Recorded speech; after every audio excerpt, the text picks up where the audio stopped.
Malcolm James was not the darkest man I ever met, but he was in the top 10. Actually, he wasn't very dark at all. He just seemed that way. Although he was not even 6 feet tall, he always left quite an impression. Maybe it was the perpetual snarl that was on his face, or the numerous scars that seemed to have a bluish tinge to them. He was definitely not a man that you would want to meet in a dark alley. I was lucky to have him on my side. My name is John Ellison. I manage a small company called Divinity Porcelling that packages and distributes large quantities of DVDs, CDs, and other similar products. It is labor-intensive work, and getting people to do it for minimum pay is next to impossible. Don't be fooled by the name. There is nothing divine about it. By making use of several glaring loopholes in federal and state laws, we are able to hire people who appreciate the opportunity but are borderline legal. At the present time, my workforce consists of mostly Jamaicans, including Malcolm, with a few Dominicans and Haitians thrown in. Although they were all appreciative of the work, sometimes they slacked off a bit. It was difficult to keep them all working to their fullest potential until I realized the power of Malcolm James. I watched him carefully for about 2 weeks and then finally made the decision to approach him. He was articulate and spoke with what I thought was a perfect British accent, but what did I know about those accents? He grinned broadly when I offered him the job of shop supervisor. It was, to say the least, a little unnerving. The new job came with a nice raise and of course a few fringe benefits that none of the floor workers had. I got the feeling that there was more to him than appeared, but I was not interested enough to ask any questions. Productivity increased almost 30%. I was happy. The company was happy and Malcolm was happy. He seemed to be where he was meant to be. It was hard to explain. The company was now running smoothly. If things went as planned, we would be able to continue to operate for at least another 18 months until we were closed down for some state or federal violations. This was my 6th similar enterprise in the last 10 years. It paid good money, but was not what you would call a career opportunity.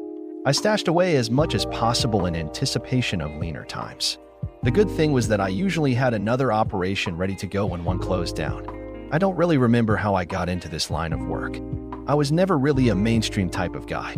Doing things the normal way was boring and predictable, not what I was ever looking for.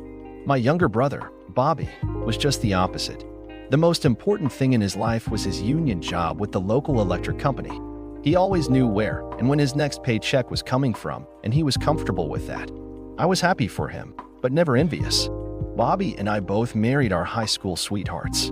Now that is boring and not nearly as romantic as it appears to be.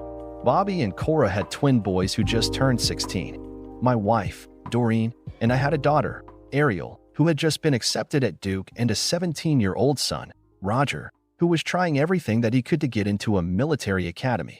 He wasn't really particular about where he went, but he was determined.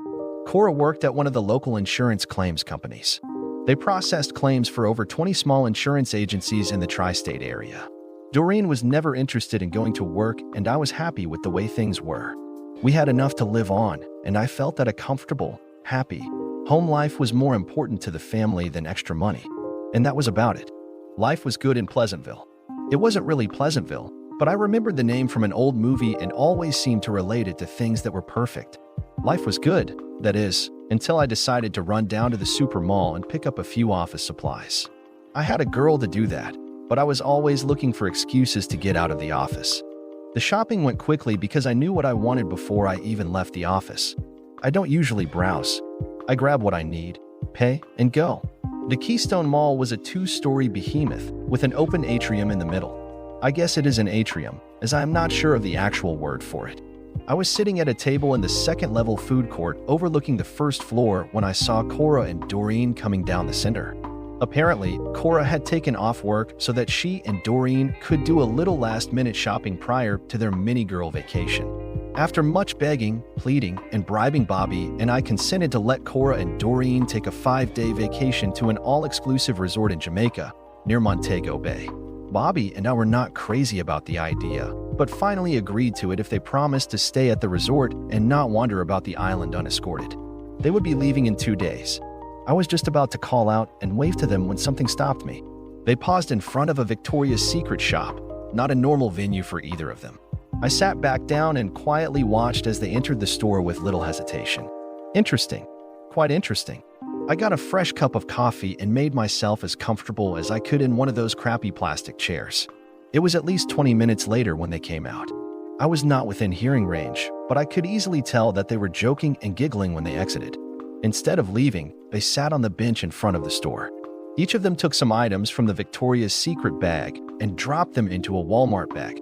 They dropped the Victoria's Secret bags into the trash can placed at the end of the bench and then proceeded to walk down the mall towards the exit. They were still giggling as they left. It took me less than a minute to get down the escalator and over to the waste container. I didn't even try and be discreet. I just took off the top of the can and reached in. I left the mall without replacing the top on the trash can. I guess that was an inconsiderate thing to do. Chuckle. I waited until I got out to the car to look inside the bags. I don't know what I was looking for because they had removed whatever it was that they had bought. I also didn't know which bag was which, but inside each of them were a few sales handouts and a receipt. They had each bought 2 pairs of baby doll sleepers. One bill was for $65 and the other for $72. They were both paid for with cash. Now Doreen never pays cash for anything. It all goes on the credit cards. Needless to say, she had gotten my attention. I didn't want to jump to any conclusions until I had a chance to confront her. Actually, I wasn't going to confront her, but rather to let her have an opening to explain the purchases. I had to conclude that they were bought specifically for her upcoming trip, which Bobby and I were not going on. On the drive back to work, I saw dark clouds on the horizon, but the sun was still shining. I was sulking at my desk while trying to figure out where I had gone wrong when Malcolm James walked in. "Mr. Ellison, I sense that something is wrong. Is it a problem that I should be aware of?" "No, Mr. James, it is not a problem that should even concern you. Everything is fine with the floor and with the work. You have nothing to concern yourself with." I motioned for him to sit. He was smiling, but still had a look of anxiety on his face. We sat in silence for a few moments.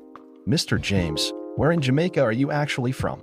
"I am from Falmouth, but I spent most of my time in the Montego Bay area." "Why does this interest you?" I paused a short while and rocked back in my chair. "Do you have any friends in the Montego Bay area?" "I have lots of acquaintances, but only a few friends. I also know a few people there who are not very friendly. In fact, that is why I find myself here at this time." I reached into my bottom desk drawer and got out a bottle of Jack Daniels and 2 glasses. The glasses were not what you would call clean, but they were definitely usable.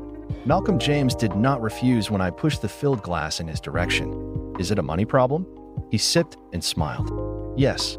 It is not much, only $10,000 US, but enough to impel me to seek safer surroundings." He noticed that I was smiling, and I think that he knew that it was not because of his situation, but because of what I was contemplating. I get the feeling that Mr. Ellison needs my help and is trying to figure out how we can benefit each other. Am I correct? I thought it was funny that he referred to me in the third person and laughed a little. "Mr. James, are any of your friends or acquaintances of disreputable character?" Now he was laughing. "Of course, Mr. Ellison. They all are." We were both smiling as I filled the glasses a second time. We sat quietly for what seemed like several minutes, but might have been less. "Tomorrow, Mr. James. Tomorrow we will help each other." He smiled again as he got up to leave, and I noticed the gold tooth on the right side, toward the rear. I thought it was a little ominous. It was a family dinner that night. Ariel let everyone know that she could start a summer session at Duke if she could leave within a week. Doreen wasn't thrilled with the idea, but was outvoted. Roger had decided that he wanted to complete a year at the Marine Military Academy in Harlingen, Texas before starting college. I had previously rejected the idea because of the expense, but tonight I was feeling a little different. Doreen gave me an odd look when I supported Roger's idea, but didn't say anything. After the kids left the table, I asked her about her day. Cora and I got the last few things that we needed for the trip. I got the cutest little flip-flops. We decided not to take a camera because we were worried about losing it. We each got new swimming suits, 2-piece ones, but a little on the modest side. We are not young, you know. I smiled a little at the way she was chatting. She was nervous, and when that happens, she has a tendency to talk too much. If I let her rattle on, she might eventually trip herself up, but I already got the answer I was looking for. She said nothing at all about the trip to Victoria's Secret and didn't even hint at it. She was still talking, but I was no longer paying attention. She finally realized what she was doing and shut up. It was too late. She gave it away without even admitting anything. It would have been so easy to confront her, but that would have accomplished nothing. There was a lot more going on than a trip to a fancy ladies' store. Doreen was fairly quiet for the rest of the evening. I could tell that she felt a little uncomfortable about her talk session. Any further discussion on her part would have just made it worse. Doreen was setting up the DVR to record her programs while she was gone, while I started checking out tuition fees and our total assets. It was not a pretty picture. I would need at least $55,000 a year for Ariel, and the one high school year for Roger would be $34,000. I decided to prepay 4 years for Ariel, but just the 1 year for Roger. That would leave me with less than $50,000 in the bank. I could figure out Roger's college program later. Hell, he didn't even know where he was going to go. I gathered up all the addresses that I would need and prepared letters and envelopes. All I would need to do the next day would be to make a trip to the bank and a few phone calls. Maybe I was rushing things. Maybe there was no problem. All I had to base my concern on was a trip to the mall and a bad feeling in my stomach. Doreen had already gone to bed when I decided to call Bobby. He always stayed up to watch Letterman. Bobby, are you still up? Yes, sir, Brother John. What can I do for you? Is Letterman on yet? Nope. 10 minutes to go. Talk fast. Bobby, I don't mean to get you upset or anything, but has Cora been acting funny lately? Don't jerk me around, John. What is going on? You know, little stuff that just doesn't seem kosher. You mean like the Tupperware parties and Magic Chef parties? Maybe. Why are they funny? John, Cora and Doreen have started going to these things on a regular basis along with book club meetings and card parties. Yeah, so what? Cora doesn't read much. She hates to play cards, and she never buys anything at those damn parties. Did you say anything to her? Hell no. I didn't want to take the chance of ruining my marriage. What do you mean? John, if I accuse her of something or even hinted at it, and I was wrong, my life would be a living hell. I ain't saying a damn thing until I have a little more to go on. Did she show you what she bought while she was shopping today? Yeah, a swimming suit, a pair of sandals, and a floppy hat. Why? I just wondered. There was an awkward lull in the conversation which I finally broke. Bobby, does that guy you know from high school still work in the personnel department at Continental Claims Associates? Yeah, I think so. Why? Could you call him tomorrow and ask him if any other company employees are taking vacations at the same time Cora is? John, what the hell is going on? Bobby, I don't know. I just know that something is not right. Doreen doesn't have a whole lot of opportunities to meet guys, but Cora does. This trip to Jamaica seems a little fishy to me. Maybe I should just talk to Cora? No way, Bobby. Whatever you do, don't say anything to her. Okay. I'll call him. Gotta go now. Letterman is starting. I slept on the couch that night. No specific reason, but I just didn't feel like crawling into bed with Doreen. I closed out 2 money market accounts and cashed in 3 certificates of deposit. I called all of the appropriate agencies at Duke and the Harlingen Military School before getting the cashier's checks drawn up. What wasn't needed for tuitions and such, I took in cash. I left $1,000 in the checking account. Before lunch, I had 4 years of Ariel's collage paid for and a year of fancy military school for Roger. As I was leaving the post office, I got a call from Bobby. John, you were right. About what? All of it. Will Curry in the personnel office told me that Cora has been playing patty cakes with one of the auditors, a guy named Calvin Bostic. It is common knowledge in the company, and I don't know why I haven't heard about it before. Anyhow, Calvin and a friend of his, Addison Eberly, are taking vacations at the same time that Cora is. Damn it, I was afraid of something like that. Can you get me any info about those guys other than their names? Got it already, John. I'll send you a couple of company ID photos over the phone. The guy with the glasses is Bostic. Thanks, Bobby. Hey bro, I am sorry about all of this. Don't apologize to me, John. It's my wife who got Doreen into this mess. Bobby, meet me after work at the peanut bar. We have things that we need to talk about. Gotcha. Good afternoon. It must be nice to be the boss. Malcolm James was smiling as I walked into my office. I just smiled back without saying anything as Gloria, my secretary, brought in 2 cups of coffee. Malcolm waited patiently as I downloaded the 2 photos from my phone to the computer. In 2 minutes, he had a hard copy in his hand and a photo of each man on his own phone. There was a wicked little grin on his face as he sat in anticipation for what was coming. Can we get down to business now, Mr. James? Most certainly, Mr. Elliott. It took less than an hour to come to an agreement and settle on a price. He was happy, and I was happy. However, Bobby might not be too pleased when I told him what his share of all this was going to cost. Bobby dropped a small bomb on me when we met after work. He had decided that he was going to be visiting our Uncle Grant in Tennessee for an indefinite period of time. Bobby, that is a little drastic under the circumstances, don't you think? I was awake all last night thinking about things. Today, I made a half-dozen calls to people to verify my suspicions about Cora's activities. It's not too drastic, John. If anything, it is a little too late. Sorry, Bobby. I never realized. It appears that I didn't have a clue about what was going on in my own marriage either. What is wrong with us, John? Why did they do this, and how come we didn't see it coming? For the next few moments, we sat quietly, eating peanuts and sipping on warm beer. I ordered a couple more cold ones and smiled at my brother. How can I help you out, Bobby? What can I do? We are okay, John. I got a small trailer lined up. The boys and I are going to pack up most of what we will be needing, and we should be in Tullahoma by the end of the next day. What about your job? You loved that job. I know. It was a hard choice to make. I already called Grant. He said I won't have any trouble getting some type of work there. Whatever it is, it won't have all the fancy union benefits, but the boys and I will be able to get by. I'll be taking all of our savings and investments with us when we go. What are you going to tell Cora? I am going to leave her a note that we went to Alaska. I always talked about going there, so she might be gullible enough to buy it, at least for a while. Oh yeah, that reminds me, Bobby. You owe me $4,000. What? What the hell do I owe you $4,000 for? You got to trust me, Bobby. It is money well spent, and it is better if you don't know any more than that. Will I get it back? Probably not. Crap. I decided to give Doreen another chance to come clean after supper that evening. The results were no better this time. She did happen to mention that since her cell phone would not work there, she was going to be leaving it at home. She told me to just assume everything was okay, unless I heard otherwise.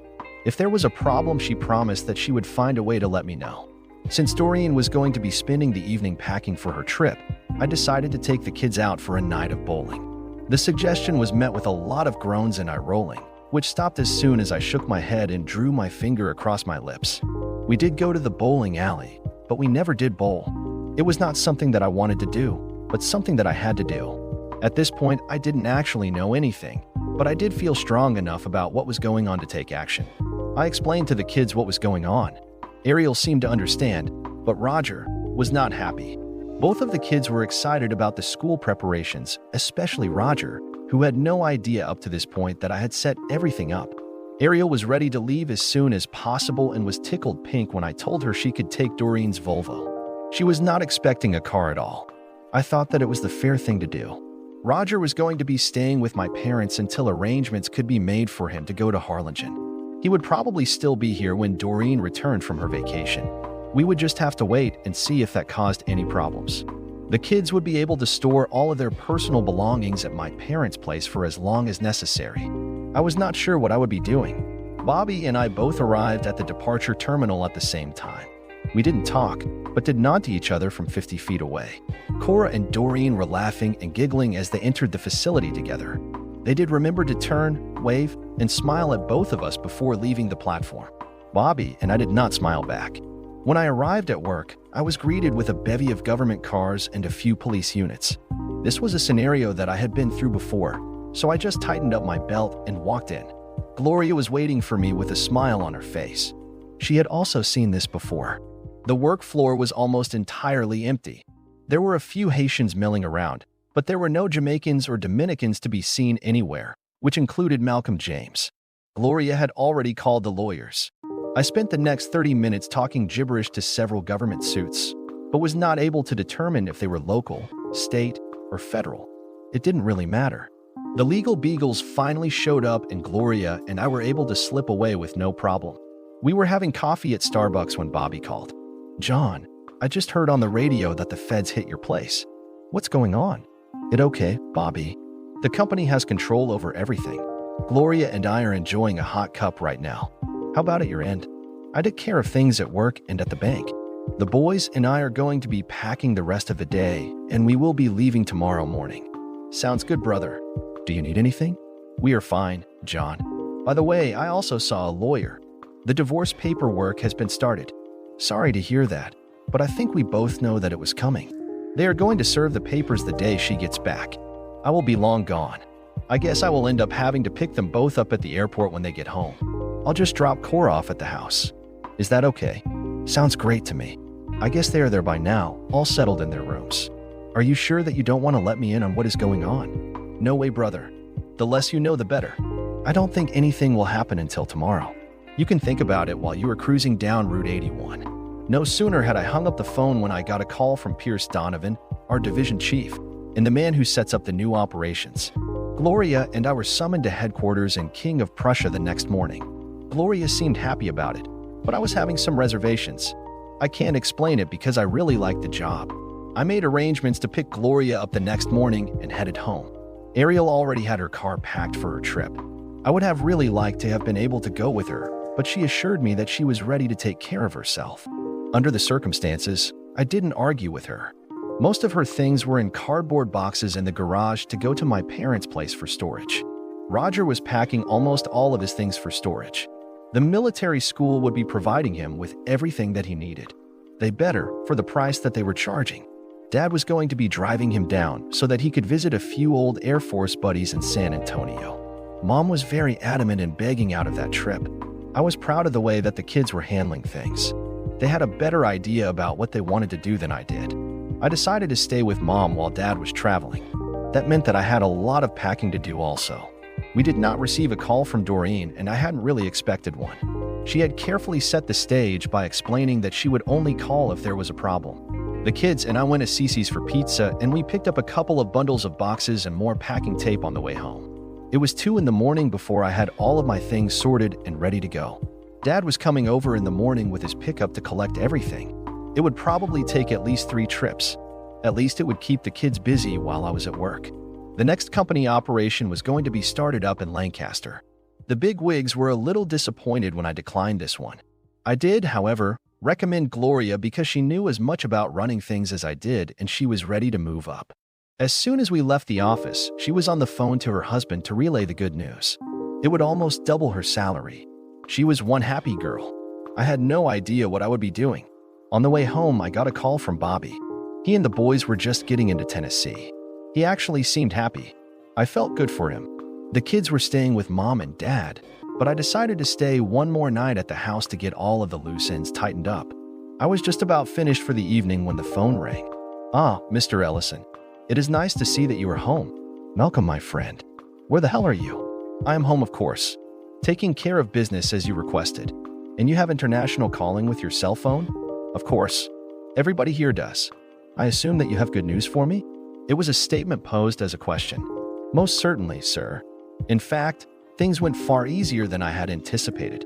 You can rest assured that all of your problems have been taken care of." "Thanks you. You are a true friend. Mr. Ellison, I only did what you paid me to do. Why do I feel that it is more than that?" "Be careful, Mr. Ellison. You do not want to fall into that trap." We were both laughing for no particular reason. "Mr. Ellison, I was sorry to hear about your trouble at work. I hope that you have survived any repercussions." "I am fine. I am also curious as to how you got all of your people out of the way." "I have friends in the INS, Mr. Ellison. I guess I should have let you know, but I decided against it. I was able to take care of all my people, but some of the Haitians were a little hard-headed.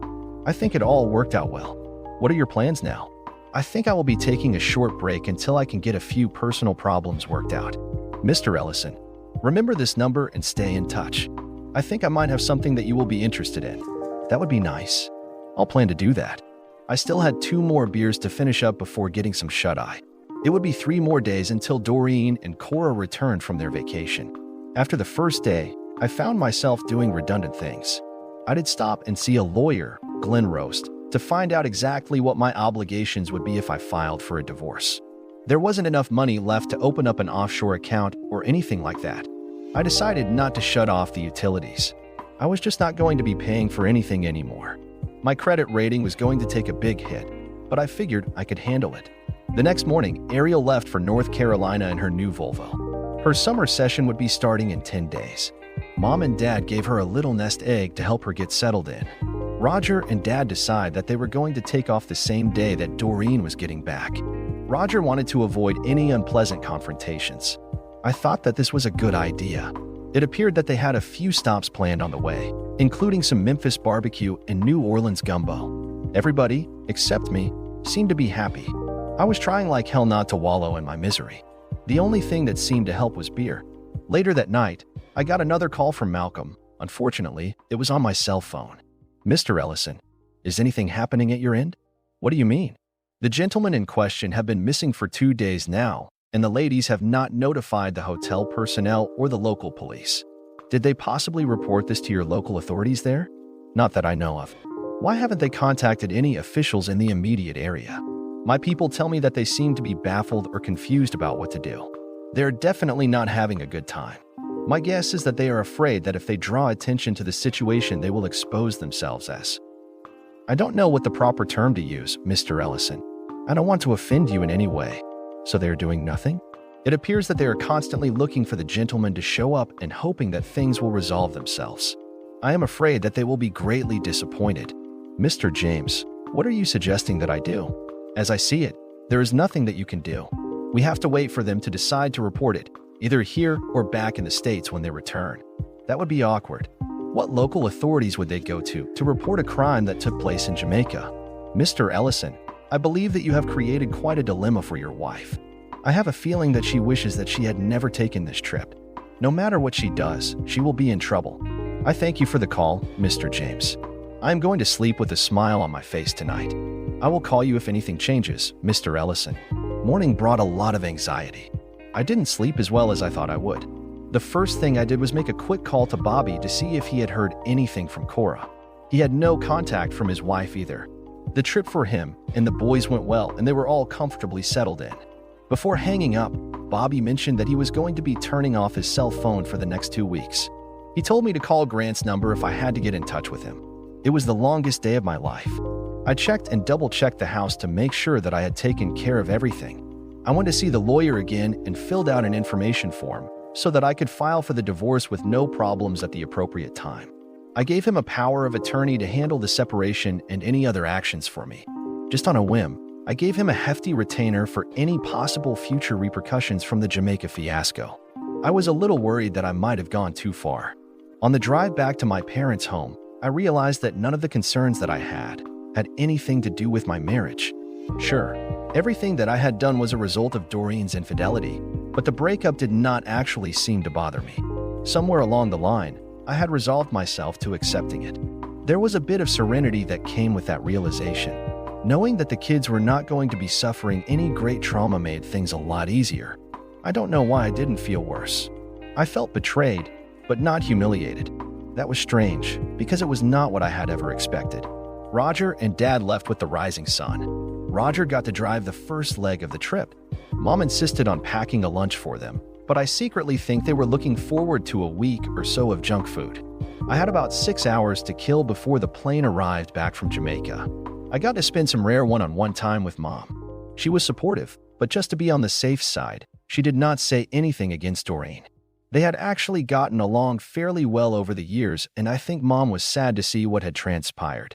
I didn't park the car and go in to help them. I simply waited for them to come out of the terminal with their bags. I had to move the car twice, but just circled and came back. John, why didn't you come in to help us get our bags? It's a damn hassle parking the car, and I figured that this would be easier all around. John, where is Bobby? Cora noticed that her husband had not come and felt obligated to inquire. He and the boys are tied up. I told him that I would drop you off at the house. In a few minutes, we were on the way. No one was talking for the first few miles. The silence was quite obvious. Doreen seemed to be occupied looking out the side window, and Cora sat in the back trying to be inconspicuous. Well, are you going to tell me about the trip? What you did? Where you went? Did you have anything good to eat? You two are awfully quiet for just returning from a tropical vacation. It was a long flight, John. To tell you the truth, we are exhausted. I just want a hot shower and a soft bed. That's it. That is all you have to say for 5 days. I'll tell you all about it tomorrow. Okay. Since she was back to looking out the window, she didn't see me smiling to myself. The rest of the trip home was silent. It would have been easy to push the envelope a little, but I was having enough fun just watching them squirm. Since I had not heard anything from Malcolm, I had to assume that they did not report the missing men to anyone. I wonder what they did with their luggage. Interesting. I dropped Cora off at their house and 10 minutes later pulled into our driveway. Doreen looked at me with an odd expression when I removed her bags from the car and set them on the grass instead of carrying them into the house. As I was getting back into the car, she finally spoke. John, where are you going? Aren't you coming into the house? What about my bags? I have to run right now, darling. I'll call you later. She looked so bewildered standing there watching me drive away. I would have loved to see her face when she discovered that I had actually moved out of the house. Of course, she would not have a lot of time to dwell on it, because Cora was probably on the phone by now. John, Doreen has called 3 times already. She keeps asking me what is going on, and I keep trying to avoid answering her. John, you know I am no good at that kind of stuff. I don't like what happened, but I don't want to be in the middle of it either. You are going to have to talk to her. Sorry, Mom. The next time that she calls, I'll take it. Did she ask about the kids at all? No. She was sort of babbling about an empty house and a problem that Cora seemed to be having. I didn't try to give her an explanation. I just put her off. I grabbed a beer from the fridge and got comfortable in the easy chair by the phone. It was only a 10-minute wait for the next call. John, what the hell is going on? Can you be a little more specific? What are you doing over at your parents' house? Where are the kids? I would appreciate some answers. What the hell is wrong? Ariel left for school. She wanted to get settled in so that she could take a few summer sessions. Everything is fine. You don't have to worry about her. Why couldn't she have waited until I got back? What was the big hurry? I don't know. I guess she was anxious. All of Roger's things are gone. Where is he at? Dad and Roger are on their way to Texas. He is finally getting to go to one of those military schools that he has been nagging us about. Since he is going to be gone for at least 5 years, he put all of his stuff in storage, like Ariel did. Why didn't you discuss this with me? I am their parent too. You completely left me out of everything. That is not fair. Yeah, I know. Life sucks. What does that mean? You have no reason to get sarcastic. What the hell are you doing at your parents' house? Did you move out too? Bingo. Jackpot. You figured it out. Yes, I moved out. You have the house all to yourself. There was no quick retort. I don't know how long the silence was, but it seemed like minutes. I waited patiently for her next move. Cora called. She said that Bobby and the twins were gone. He left a note saying that they went to Alaska. Do you know anything about that, John? Yeah, he told me a little bit. Doreen hadn't mentioned the divorce papers that Bobby said were going to be served on his wife. I could only assume that it had not been done yet. John, what brought all this on? Tell me something. I try to stay out of Bobby's life, Doreen. All I know is that he mentioned a guy named Calvin Bostic. Do you know him or anything about him? This time the silence was a lot longer. I waited for some type of response. I am sure that she was thinking that if Bobby knew about Calvin, then I must know about Addison. John, I am not feeling too good right now. I am tired and I am confused. I need to get some rest and to think things over. Can you come by the house tomorrow? Sure, darling. I have plenty of time. Oh, by the way, I think you should know that I also lost my job. I am now officially unemployed. A few seconds later, the phone went dead. My mother was not happy. I was in no hurry to face Doreen. I arrived at the house about 10 a.m. It would have to be done eventually. Cora was there. John, we know what you did. It appeared that Doreen would be the designated spokesman. Can you explain it to me? Don't be a smartass. It doesn't suit you. I decided not to respond to that. Cora contacted Will Curry. You and Bobby knew about Calvin and Addison. Will told Bobby everything and Bobby told you. You can't deny it and you can't hide it. So who is this guy, Addison? How come you never mentioned him to me?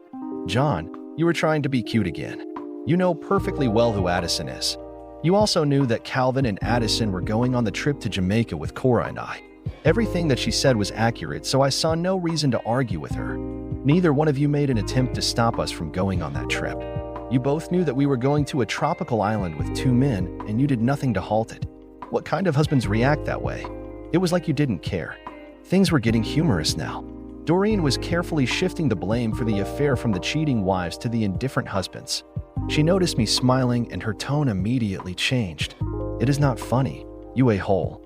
2 good men are dead now because of you. You could have said something. You could have stopped it, but no. You had to go and have them killed. You didn't do it yourself, but we know damn well that you arranged it. Did you report this? What do you mean?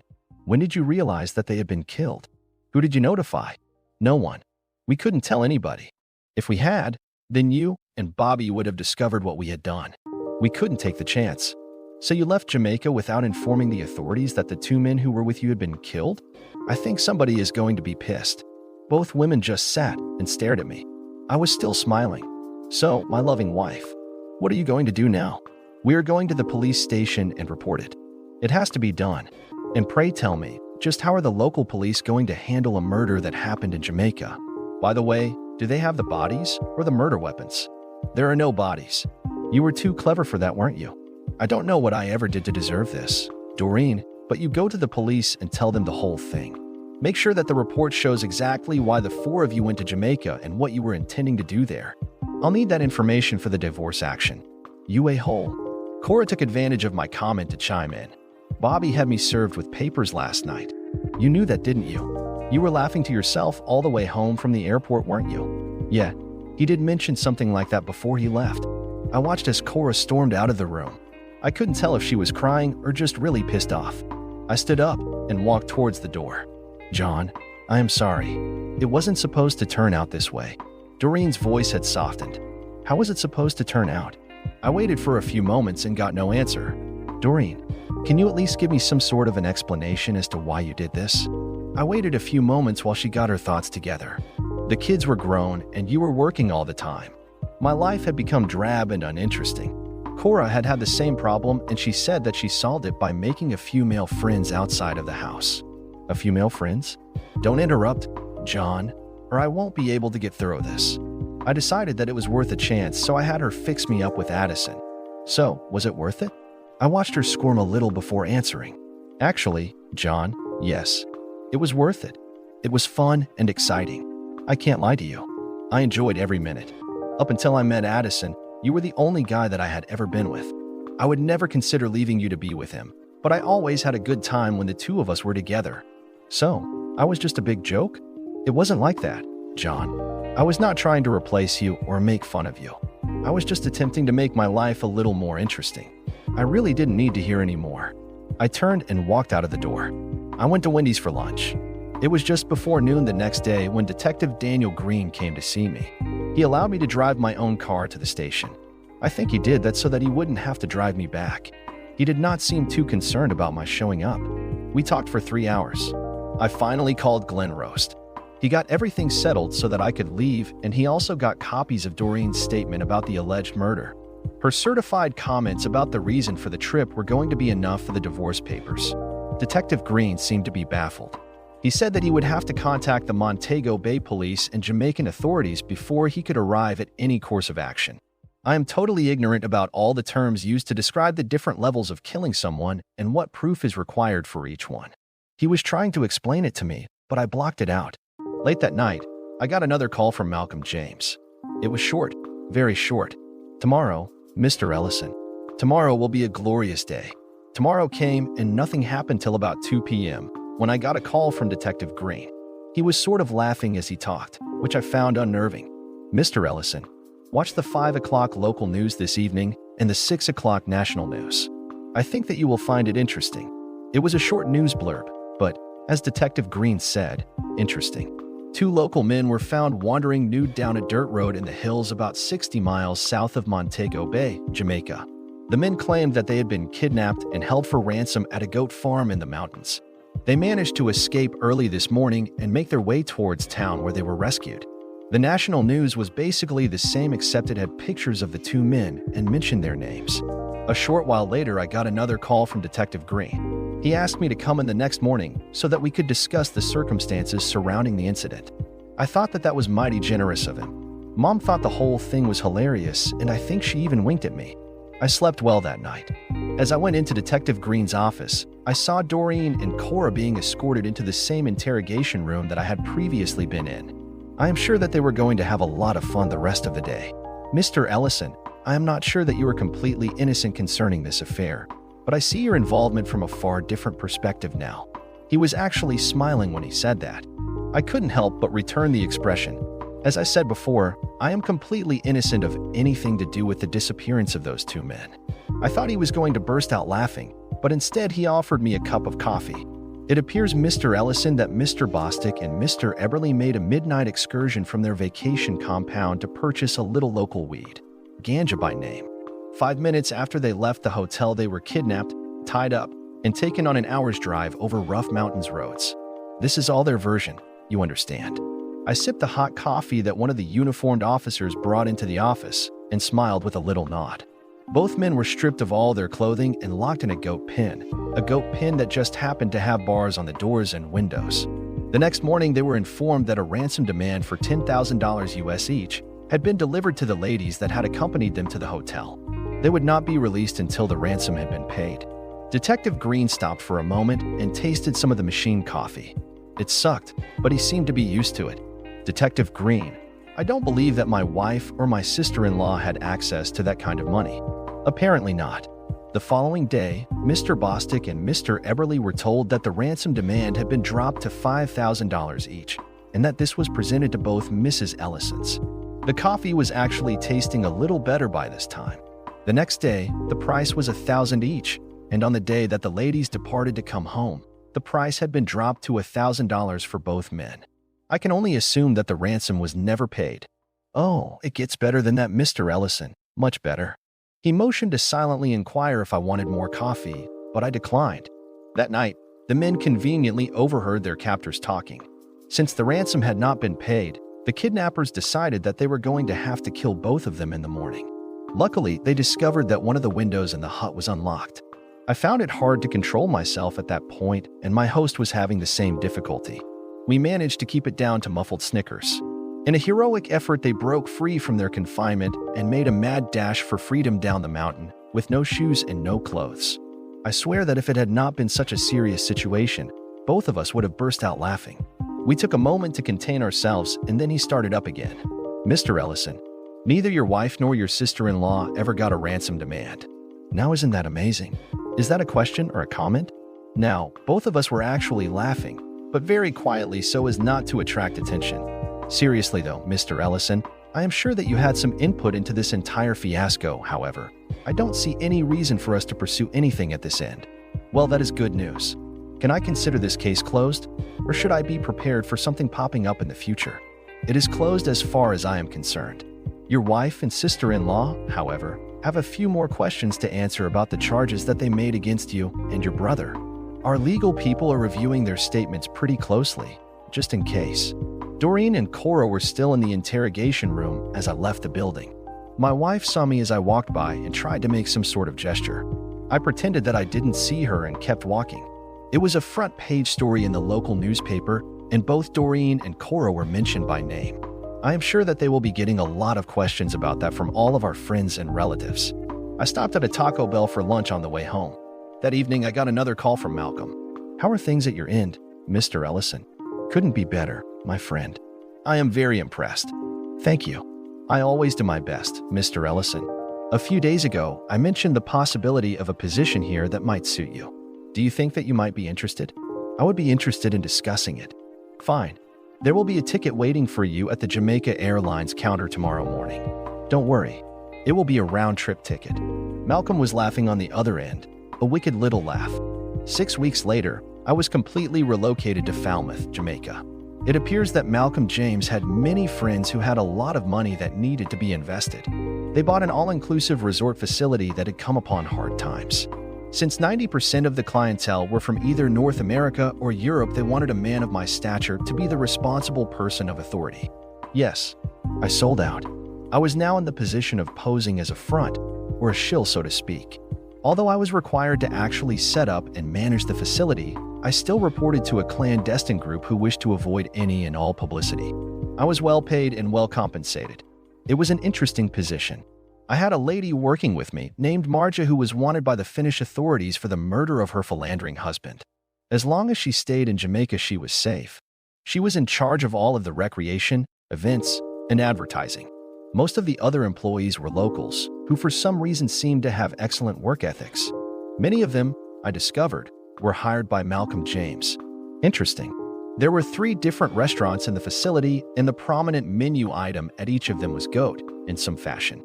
Doreen and Cora had been convicted of something, somehow related to the incident, and they both received suspended sentences.